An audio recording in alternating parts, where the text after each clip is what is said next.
Let's talk about, should you launch it or should you leave it? Far too often as entrepreneurs, we take the time, we put the energy in to create a product, create an offer. We make all the pieces and then we do nothing. We don't really launch it. We don't really abandon it. We kind of just like keep it around as like this little child that follows up behind us.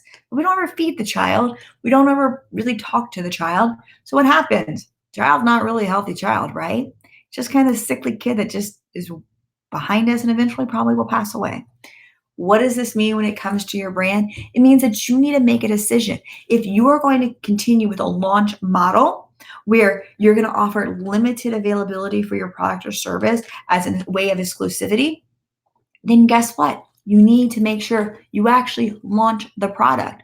Or you need to decide to leave this idea of the launch model altogether and go back to a classic retail model where the product or service is always available and it's based off of what's in stock or your schedule, basically. Those are the only two limiters at hand.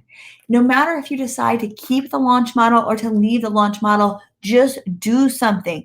Building a product and just kind of having it sickly lay behind you, never to really be launched, never really to be put out in the market, just kind of floating around in space, isn't good for you, isn't good for the product or service, and isn't good for your brand. So make the decision.